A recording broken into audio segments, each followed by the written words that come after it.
dos saberes comestíveis. Na aula passada a gente falou sobre os tipos de farinha daqui da região e hoje a gente vai falar sobre algumas formas de comer, né? De preparar a farinha. Também falar sobre os conhecimentos que estão embutidos nessas formas de preparo.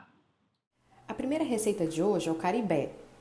Eu não considero a comida mais gostosa do mundo, mas aqui no Pará a gente faz caribé quando está doente, com fraqueza no corpo e precisando de sustância. Quem me ensinou a fazer foi a minha tia Ana, que sempre fez pra gente quando a gente estava doente. A receita do caribé é bem rápida e tem algumas variações nos modos de fazer, né, de acordo com cada família, mas como eu falei, eu vou ensinar da forma que a minha tia me ensinou. A primeira coisa que a gente faz é pegar farinha d'água e dar uma coada nela. E logo em seguida a gente adiciona um pouquinho de água e deixa ela descansar lá um pouco até a farinha tufar. Depois que ela tufa, coloca na peneira de novo e passa a água, pode ser água da pia mesmo, e aí tu colocas na panela. Esse passo agora, ele é opcional. A gente adiciona um pouquinho de manteiga para dar um pouco de sabor, mas isso não é um passo obrigatório. E um pouquinho de sal também. E aí depois tu colocas um pouquinho mais de água e mexe até ele chegar numa consistência parecida com um mingau. Ou tipo um brigadeiro. E aí, depois deixa esfriar só um pouquinho e bebe ele bem quente. Bom, agora tá pronto, vou provar. Bora ver como ficou. É gostoso. É gostosinho. Pra mim, a manteiga faz diferença. Eu acho que deixa ele um pouco mais saboroso, assim. Não, como a gente falou, não é obrigatório, mas eu achei gostoso. Para encerrar um pouco essa conversa sobre o caribé, eu quero destacar aqui um trecho de uma pesquisa do Miguel de Nazaré Picanso. E vou ler aqui o que ele fala. Assim, o caribé constitui-se em um recurso alimentar historicamente inventado pelos caboclos da Amazônia paraense que atribuem ao alimento carga curativa, sendo capaz então de fortificar, sustentar e restabelecer aqueles sujeitos que porventura tenham sido acometidos por alguma enfermidade. Convém aqui registrar que, apesar da importância desse alimento para o povo caboclo, não há registros escritos sobre os modos de fazê-lo. Sua receita habita apenas nas memórias das caboclas e dos caboclos. Assim, o saber fazer o caribé é oralmente ensinado e aprendido de geração a geração. Eu não sei se isso é uma prática comum na tua família ou se isso que a gente trouxe é uma informação nova, mas de qualquer forma tu já sabe. Se estiveres doente, precisando de alguma coisa para dar sustância, é o caribé. Não tem erro. E a segunda receita que a gente traz hoje, na realidade são duas receitas diferentes da mesma coisa, que é o pirão. Eu aprendi a fazer ele propositalmente, porque, enfim, acidentalmente a gente sempre aprendeu a fazer, né? Colocar a farinha num caldo, quando tá no final do prato e comer o resto. Mas, propositalmente, eu aprendi ele a fazer com meu pai, o Jorge. O pirão é uma categoria de comida inteira.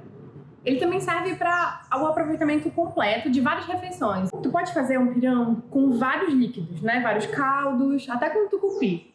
Hoje a gente vai fazer um pirão de peixe. Com um caldo de peixe que pode servir com uma caldeirada ou então até com um peixe assado. Vamos lá? A primeira receita de pirão, essa aqui eu estou usando a lavada de macaxeira, pode ser um caldo de maniçoba, enfim, o que for da tua preferência. Numa quantidade provavelmente grande de farinha. E conforme for, tu vais vendo a consistência, né, do pirão. Eu prefiro que ele esteja nessa consistência aí. Essa segunda receita leva uma farinha mais fina. Aqui eu estou usando a farinha para farofa. Tu vais hidratar essa farinha com água filtrada, adicionando a água aos poucos, até que todos os grãozinhos estejam hidratados. Aí tu vais pegar o caldo, que tem que estar em temperatura ambiente. Aí tu vais ligar o fogo na temperatura mínima e mexer constantemente. A gente só para quando tiver com essa consistência mesmo, de pirão.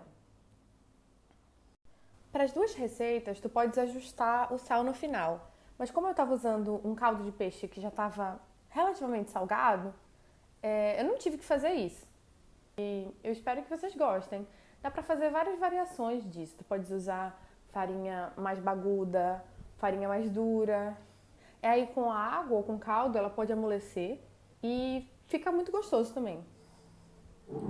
Agora vamos pro primeiro pirão. Esse aqui com a farinha lavada de macaxeira.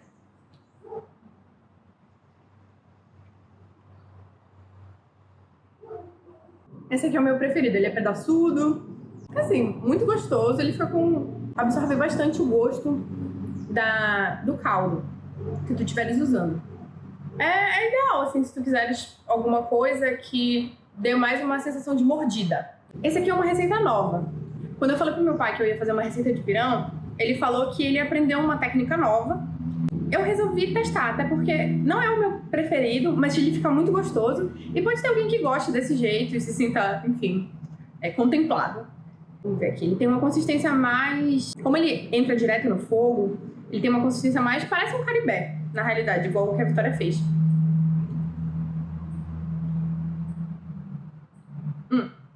Um gosto meio como se fosse...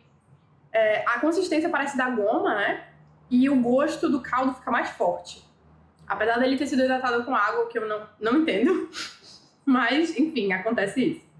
Aqui a gente separou algumas frutas e preparou também algumas coisas que são da nossa biodiversidade para mostrar um tipo de consumo muito tradicional da farinha, que é junto com frutas, né? E é uma forma também muito estigmatizada de se consumir farinha, porque é muito associado também a povos dos interiores do Pará, e um jeito muito tradicional de comer, então criou-se um estigma também sobre essa forma de comer farinha. Mas é uma das coisas mais tradicionais que a gente tem, né? Principalmente o açaí com a farinha, que nos diferencia, eu acho, né? Dos lugares que se come açaí com granola. Então é isso, a gente já finalizou o curso de farinha dos saberes comestíveis, que é o nosso primeiro curso. E se vocês gostaram, curtam, compartilhem, podem comentar o que vocês tiverem dúvida. Todas as receitas estão na descrição. E se vocês quiserem seguir, continuar acompanhando o nosso trabalho, no Twitter nós somos @comestíveis e no Instagram é @saberescomestíveis. Então é isso. Até a próxima.